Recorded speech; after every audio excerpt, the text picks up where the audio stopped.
les amis. Eh bien bonjour à tous. Bon bah aujourd'hui je vais vous parler comme prévu des terrasses et des balcons. Bon, après d'autres choses après, mais ça c'est une vidéo qui va durer 3 plombes. Une chose tout de suite. Voilà, une chose à la fois. Une chose à la fois. Terrasse, balcon. Donc quand on fait de la culture en terrasse, en balcon, ce qu'il faut d'abord, c'est bien choisir ses contenants. C'est-à-dire qu'il ne faut pas prendre des trop petits. Plus vous allez prendre petit, plus vous serez limité en variété. Donc déjà quand en balcon, en terrasse, on est assez limité. Alors on ne va pas encore le limiter encore plus. Donc des bonnes jardinières qui ont au moins, je dirais, 25 cm minimum de profond pour les jardinières.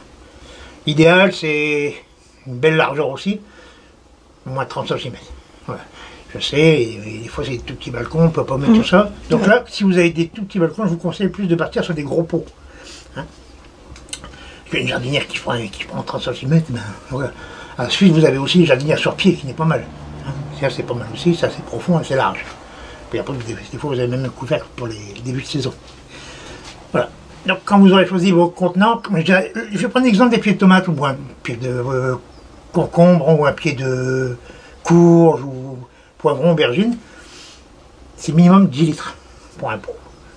Voilà. La plante va demander au moins 10 litres. À savoir qu'il faut mettre un bon substrat et que vous allez devoir y apporter de la nourriture tout le long de la saison. Ouais.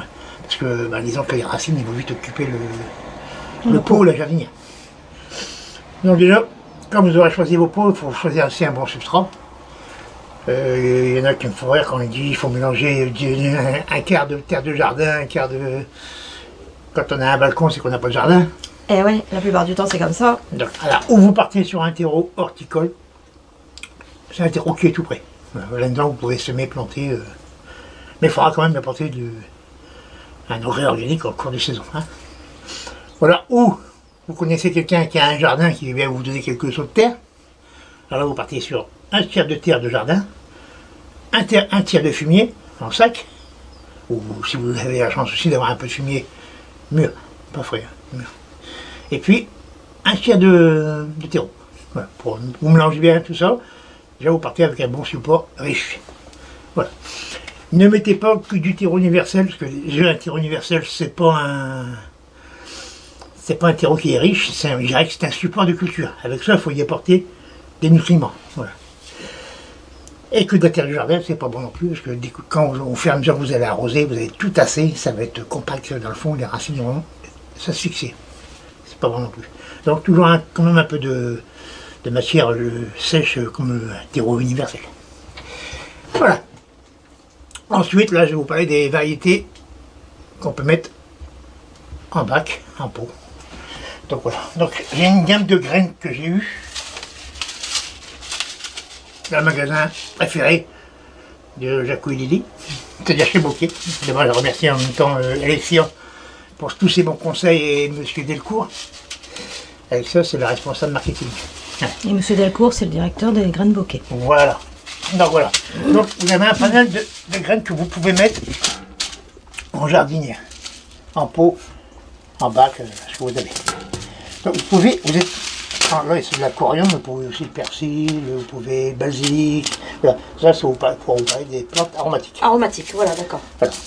Alors, le radis, ça c'est sûr, vous pouvez le mettre. Hein. Ne cherchez pas à mettre du grand radis noir, des trucs comme ça, c'est des racines trop longues. Donc il faut rester quand même sur des petites racines. Hein. Là, du radis rond, du petit radis de 18 jours, c'est impeccable. En plus, ça pousse vite. Donc vous pouvez faire les rotations toute la saison. D'accord. Les salades. Alors les salades, là, c'est la goutte de l'os. Non, c'est la goutte jaune d'or. Jaune d'or. Ouais, c'est pas la même chose. C'est un exemple, c'est-à-dire que vous pouvez mettre des salades. Hein. Voilà. Oui, là on a une seule variété, mais vous pouvez mettre toutes les salades. Voilà. Voilà. La salade, je vais y rajouter l'épinard. Et je vais y rajouter... c'est pas de l'épinard, ça, Jaco, c'est de la mâche. Non, je fais l'épinard. Ah oui, c'est de la L'épinard mâche. à la mâche. Oui. Voilà.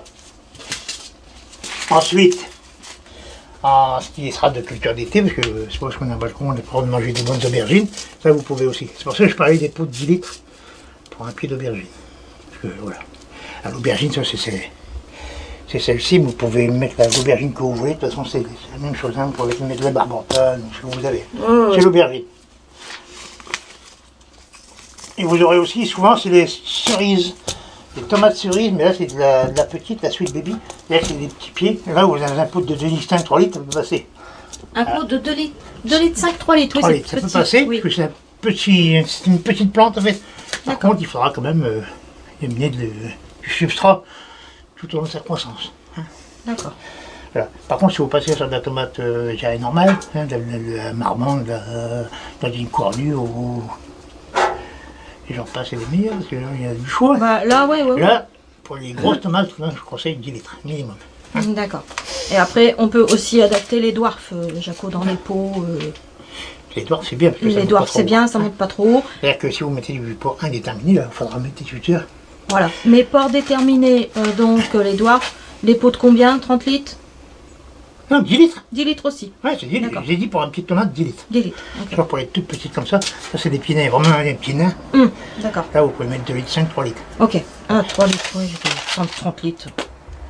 Ouais, 38, ça fait énorme. J'ai dit des conneries. Parce qu'on a un petit balcon. Donc là, comme je disais, des grands tuteurs pour les pieds indéterminés, mais aussi pour les courges. Parce que oui, on peut faire des courges sur balcon et terrasse. À part qu'il faut mettre beaucoup de tuteurs. Et assez haut parce que ça grimpe. Et là, par contre, vous êtes obligé de limiter quand même le pied. C'est-à-dire que quand vous arrivez à 2-3 fruits, ben vous baissez pour non plus que ça... Parce que plus ça va grandir, plus il faudra de la nourriture au pied. Et si vous êtes sur un pot de 10-15 litres, vous allez devoir l'arroser. Ça sera compliqué. Souvent, arroser souvent. Courge. Courgette, sauce. Vous pouvez mettre de la courgette aussi, mais de la coureuse, parce que la coureuse, ça va grimper. Alors si vous faites le même principe que les petites courges. Voilà, je vous parle du potimarron, vous pouvez aussi la butternut. Ou la sucrine du blé. Et c'est pareil pour les courgettes. Si vous voulez mettre de la courgette, mettez plutôt une coureuse, au moins ça grimpe. Puis là, pareil, vous la limitez. Vous les ramassez toutes petites Et et puis voilà. vous limitez à 2-3 fruits au coup. Voilà. Voilà ce que je voulais vous parler. Bien sûr, si on peut mettre du navet, si on peut mettre du radis, on peut mettre du navet, pardon. L'oignon, vous pouvez mettre de l'oignon blanc, après vous pouvez aussi mettre quelques oignons bulbés, c'est pas gênant. Ça prend pas beaucoup de place et puis ça n'a pas beaucoup de racines. Donc l'oignon, vous pouvez aussi. Bien sûr, là, je vous parle de tout ça, c'est vraiment en quantité limitée, sinon... Oui, bien sûr, en petite quantité. Voilà. Mais c'est pour vous donner des exemples. Voilà. Je vais vous montrer aussi ça. Ça, en fait, ça, c'est la carotte de Paris. Enfin, le marché de Paris. En fait, c'est une petite carotte grelot, toute ronde. Ça pousse assez vite, c'est de la tif. Alors, ça, en jardinière, comme du radis, en fait. Et vous avez des bonnes petites carottes à manger, hein, toutes fraîches, sur le balcon, sur la terrasse. Et vous pouvez aussi la carotte de Chantenay. Là, c'est une carotte assez courte. C'est une carotte qui est assez grosse, mais assez courte, une petite racine. Ça, en jardinière, vous pouvez aussi, sans problème. Alors, vous voyez, déjà, en culture de balcon et terrasse, on peut faire déjà pas mal de choses. Hein. Oui, c'est vrai qu'on peut mettre pas mal de... Puis au fil de la vidéo, je vous montrerai encore des choses qu'on peut encore mettre. Oui. Voilà. Et pourquoi pas aussi du haricot. Et là, je vous conseille le haricot mascotte. Le haricot mascotte, il est étudié pour mettre en pot ou en jardinière. C'est un haricot qui produit beaucoup sur des petites surfaces, nickel. Voilà. Et puis, ben, parfois il mettre un peu de meuve aussi. Voilà. Comme ça, ben, vous avez un bel échantillon de graines à mettre en terrasse, en balcon. C'est pour ça que je vous parlais de jardinière assez large pour mettre. Oui, bien sûr, maintenant on comprend mettre un pourquoi. maximum. Bien sûr. Essayer d'occuper le maximum de place. Voilà. Mais aussi, on peut aussi y mettre des fleurs. Ben oui. Voilà, et les fleurs. Je vais vous parler de fleurs. Je ne vais pas me parler de toutes les fleurs parce que sinon j'ai passé 4 jours. Au moins. Alors, je vais vous donner des noms de fleurs, déjà des fleurs assez intéressantes, surtout si vous avez de la petite culture, c'est la capucine. Ça évite aux pucerons d'aller partout, ils vont se focaliser là-dessus, les pucerons. Parce que c'est pas sur un balcon ou en terrasse, on n'a pas de pucerons aussi. Ah bah oui, là vous risquez Là, aussi par contre, d'avoir... là, vous avez moins de prédateurs, parce que Ah si oui. vous êtes souvent en hauteur, sur les balcons, dans les étages. Voilà. Et puis vous avez une collection de fleurs qui est pas mal. Là, la belle de jour qui est jolie. Hein. Ouais, tout ça c'est du semis à faire. Hein, du dahlia. Vous avez La julienne, c'est pas mal aussi, c'est joli ça.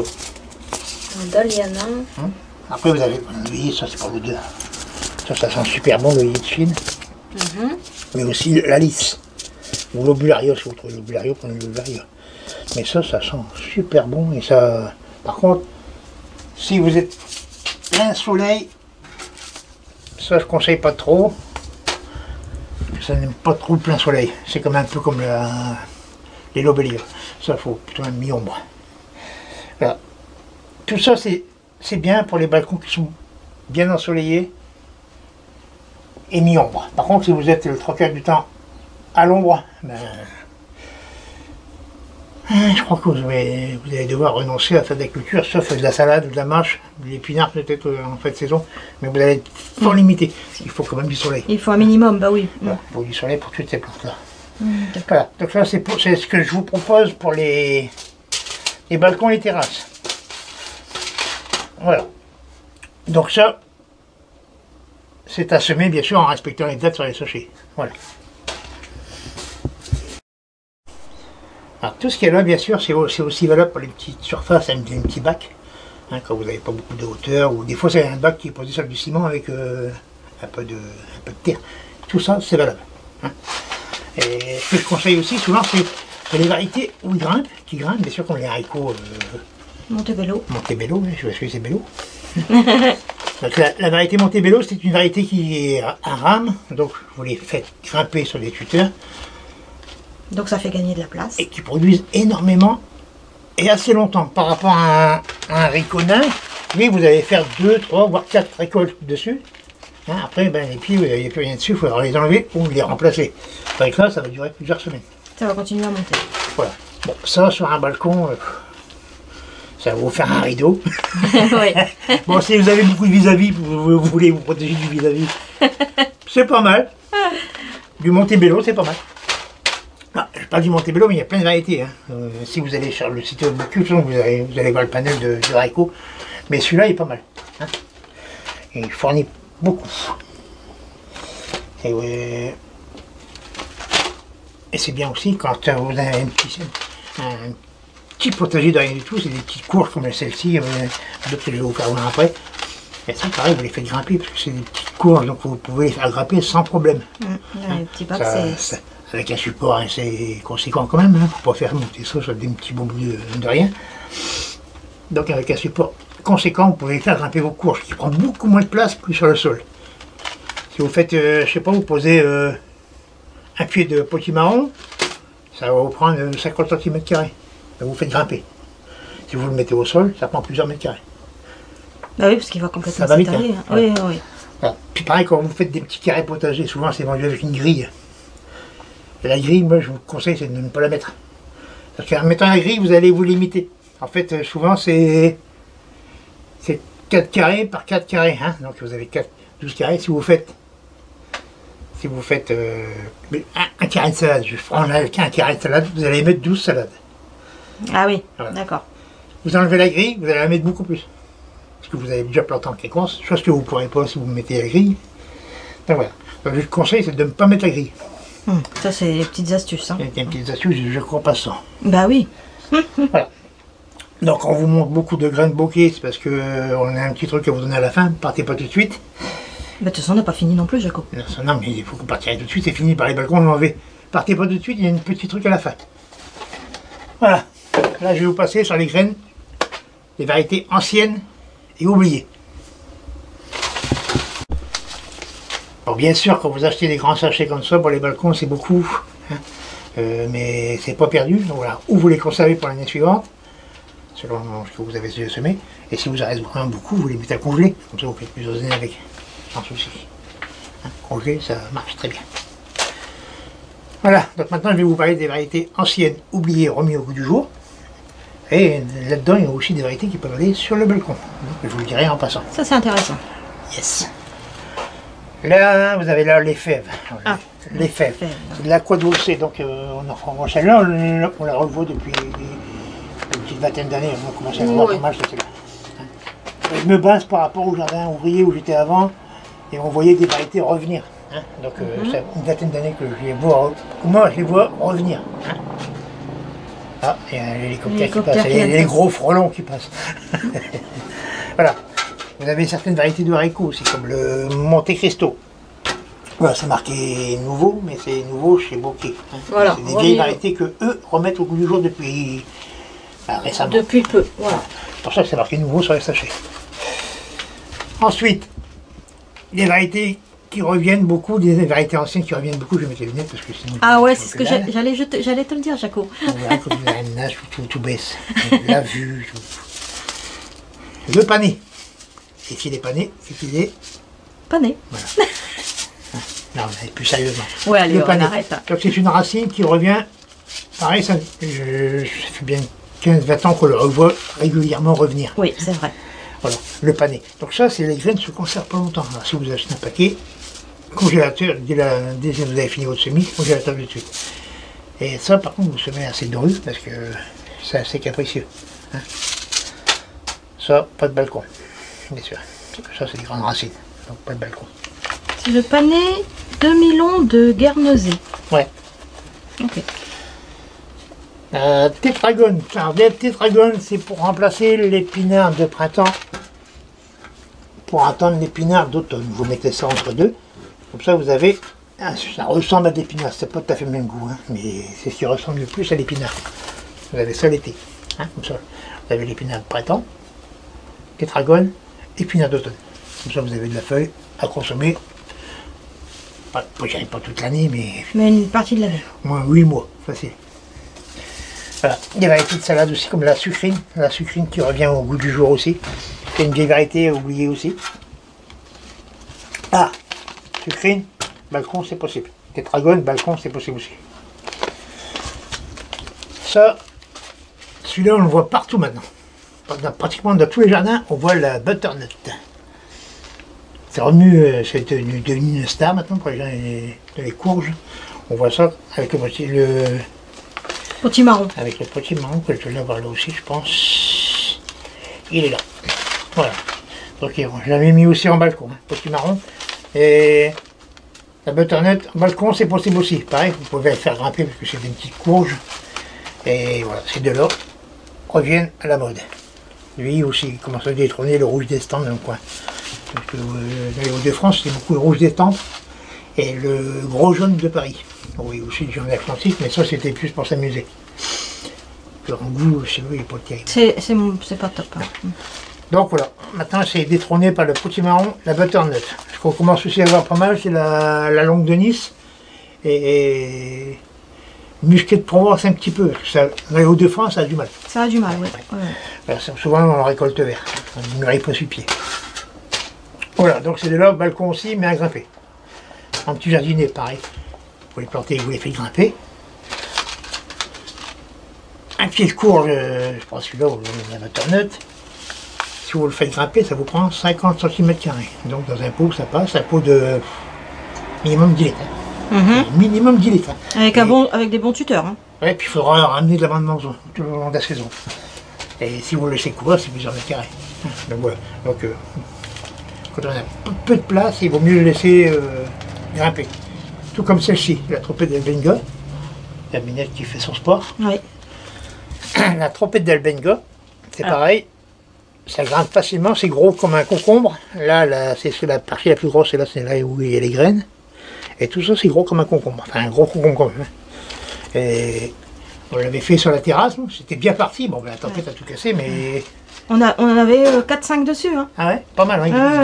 Il était bien parti. Hein. Il y en a un, on l'a gardé, on s'est dit peut-être il va mûrir, mais non. Là, la Jack B. Little.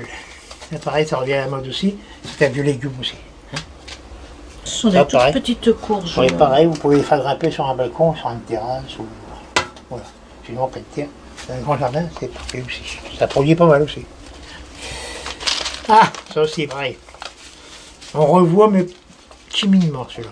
Hein, il commence à faire son apparition un petit peu, mais c'est pas plus que ça, c'est le pâtisson. Pâtisson blanc, pâtisson orange. Voilà.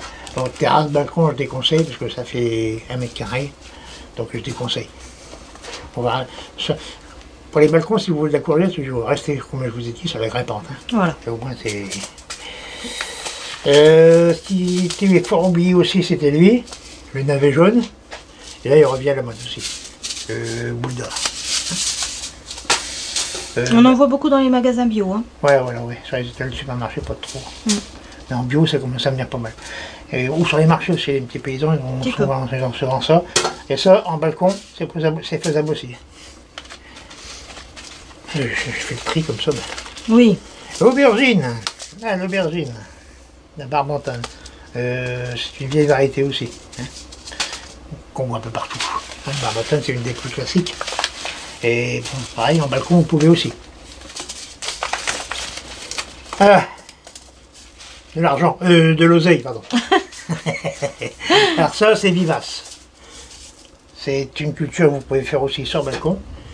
Et bon, ben, en soupe, c'est pas mal aussi. Hein. C'est assez acide, quand même. Mais c'est pas mauvais. Et ça revient aussi. On commence à en voir partout. Il y a beaucoup de monde qui me demande si j'ai pas du plan de l'oseille à leur donner. Donc, comme j'ai pas beaucoup d'argent, on ne peut pas donner de l'oseille à tout le monde. Voilà. Et ça, on peut faire en pot aussi, et c'est vivace. Hein. Ouais. Donc, ouais. Ça, c'est vivace, c'est-à-dire que quand vous l'aurez semé, vous ne jetez pas le pot en fin de saison. Hein, ça risque de disparaître complètement. Si j'ai le fort, ça va disparaître. Mais ça va revenir. Ça revient. Donc on ne jette pas, ça revient. C'est vivace. La poirée. Selon où vous habitez, c'est la poirée ou la blette ou la bête. Hein. Voilà. Donc ça, c'est une vieille variété aussi. Hein. Ça, c'est la verte à couper. Okay. Ça se mange surtout les feuillages comme des épinards et puis les carnes comme vous voulez ou à la vapeur. Là, je pense que j'en ai encore une autre aussi, c'est la rouge. Alors là, ça c'est de la grosse. Hein. Ça pareil, si vous mettez ça en pot, vous mettez ça change direct sur un pot de 10 litres, vous mettez 3 pieds, mais vraiment sur le bord pour que ça prenne sa place à l'extérieur du pot. Hein. Donc là, c'est pareil, vous mangez les cardes et les feuilles comme des épinards. Voilà. Là, c'est des vieilles variétés aussi. La carde, rhubarbe, poirée, rhubarbe. Voilà. Et on ramasse que la carde et on continue à laisser pousser ce qui est au milieu. Ah oui, c'est pas de betterave. Ouais. Là, ça aussi, tiens, les betteraves, je les ai pas mis. En balcon, on aurait pu mettre aussi de la betterave. Ah oui, bon, c'est pas grave. La betterave ronde. Pas de la longue. Betterave ronde. Ça, je vous l'ai dit. Betterave ronde, vous pouvez aussi au balcon. Mais je crois qu'il me dire aussi. Ah, ça on le voit très peu. Alors, c'est pas un pané. Hein. Persil, la grosse racine. Voilà. Donc ça, on parle souvent du persil plat, du persil frisé. On parle jamais du persil tubéreux. Là, on consomme la racine. En fait. On consomme la racine. Alors, on consomme aussi la verdure, mais c'est surtout pour la racine. On consomme. Alors ça en soupe, en râpé, selon les goûts. Hein. Ouais, ça aussi, on commence à le voir pas mal de choses, ça revient à la mode aussi. La roquette. La roquette, oui. Là, pareil, en balcon, c'est faisable aussi. Le persil en racine, non, on oublie en balcon. Enfin, on déconseille. Voilà. Donc ça, en balcon, c'est faisable aussi. Ça se coupe, ça repousse, ça se coupe, ça repousse, puis après ça disparaît, parce qu'à force, ça bouge plus. C'est pas vivable. Hein. La roquette, ça revient au goût du jour aussi. Ça. Alors ça pareil, si vous voulez en mettre sur un balcon, vous mettez que ça dans un pot. Hein, c'est assez envahissant. Et ça revient d'une année sur l'autre, ça se recèle tout seul en fait. D'accord. L'ail des ours. Alors ça sent fort l'ail. Alors si vous aimez les potages avec un fort goût prononcé d'ail, ça je vous le conseille. Et si vous le manipulez trop avec les mains, ben, vous allez avoir les doigts qui vont sortir l'ail pendant des jours et des jours. Je vous parle de ça, c'est par expérience. Au bout, on avait planté des massifs parce qu'il y a de la fleur blanche et de la fleur rose, tout ça. Et à l'automne, on remonte tout, on les sépare, on les divise pour multiplier les pieds. J'avais les mains qui sentaient l'oseille. Ça a duré des semaines. Impossible de s'en défaire. Même le plan de travail au boulot, il était imprégné d'odeur. C'est pas désagréable pendant un certain temps. Après, oui, quand même. Voilà. Ah, là. Alors ça, si vous mettez ça en balcon, ça c'est un pot de 10 litres minimum. Voilà. Et ça devient gros. C'est pas comme le Sweet Baby. Hein. Sweet Baby, ça, sur les balcons, c'est nickel. Hein. Un pot de 3 litres, c'est bien.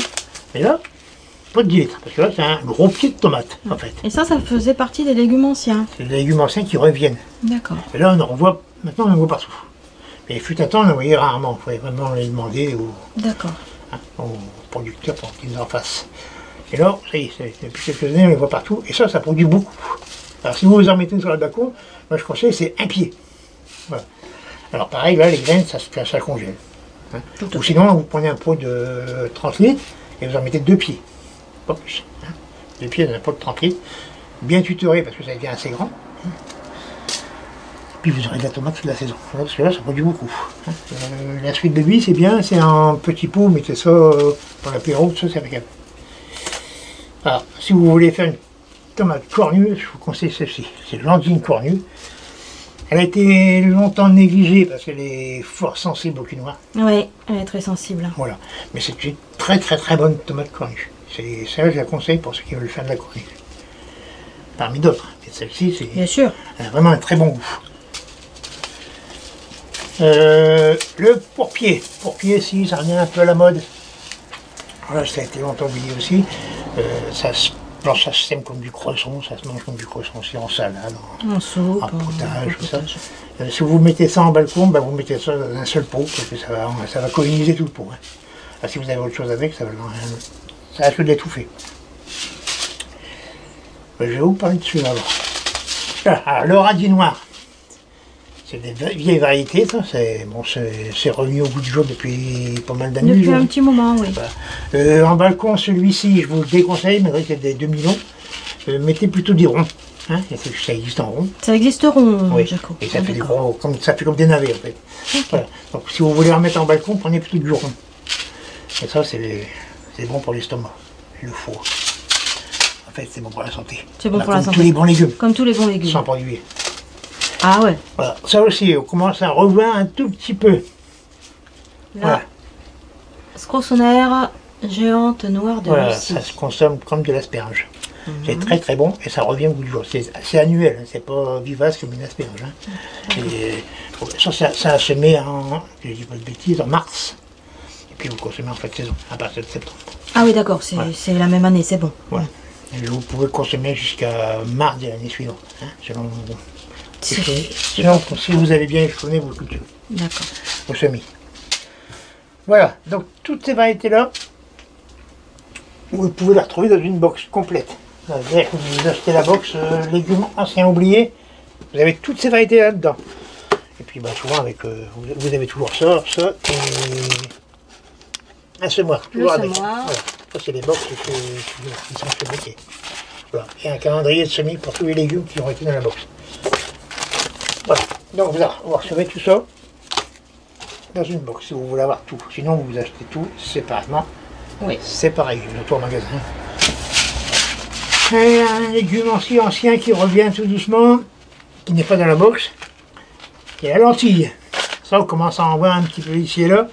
Comme ça, il faut de la place. En balcon, je déconseille parce que ça devient énorme. Puis pour avoir assez à consommer, il faut qu'on en mette en quantité. Donc ça, c'est surtout pour les grands jardins. Ou justement un petit jardin, mais vous faites que ça. Voilà. Donc ça, c'est pas dans la box. Hein. Voilà. Je pense que j'ai pas trop oublié de choses. Voilà. Bon, prise 30, on y va, Jaco? On fait comme on peut. Allez, on y va. Voilà, donc toutes les variétés anciennes et retrouvées. Légumes anciens oubliés. Ouais. Et retrouvés surtout, parce qu'ils sont plus oubliés, on les a retrouvés. Non, il n'y en a pas 31. Oh non. Donc tout ça, vous pouvez les retrouver en un seul lot, sauf les lentilles qui ne sont pas avec, hein, dans une box qui est pas mal pour faire des cadeaux. Hein. Voilà, il y a tout, ce qu'on a dit tout à l'heure. Calendrier et tout. Et toutes ces variétés-là. Mais bon, après, vous avez des boîtes pour les balcons, pour les enfants, voilà. Pour les... Voilà. Box balcon terrasse. Ouais, pour les enfants, pour les plantes aromatiques. Pour les personnes comme moi. Pour les vieilles personnes. Voilà. Donc voilà. Donc tout ça, c'est tout du bokeh, parce qu'on va vous parler de bokeh. Et on parle de bokeh pourquoi? Parce que Lydie, vas-y, pourquoi on parle de bokeh? Alors, pourquoi on... Déjà, je vous parle de bokeh, je coupe une minute. Vas-y. Parce que c'est des sachets qui sont pas chers du tout. Les frais de port sont raisonnables aussi. C'est livré très vite. S'il y a un problème, vous appelez. C'est réglé tout de suite. Appelez ou un mail. Ou un mail. Avec Voilà. ça, tout de suite, tout est réglé. En 2 temps 3 mouvements. Voilà. C'est vraiment une boîte sérieuse et c'est local. En plus, Voilà, c'est pas une multinationale. tout à fait. Hein, c'est une petite boîte locale qui a des petits rayonnages ou des supermarchés par-ci par-là. C'est pas des. Sauf en magasin, là vous avez ce que vous voulez. Voilà. C'est pas la même chose. oui, bien C'est sûr. pour ça que nous on aime bien Bokeh et qu'on en parle souvent et puis qu'on n'hésite pas à parler de leurs produits. Bah, bonne levée, les Voilà. légumes nickel. Enfin, En plus, ils sont très commerciaux parce que vous allez voir ce qu'elle vous propose. Lily tout de suite.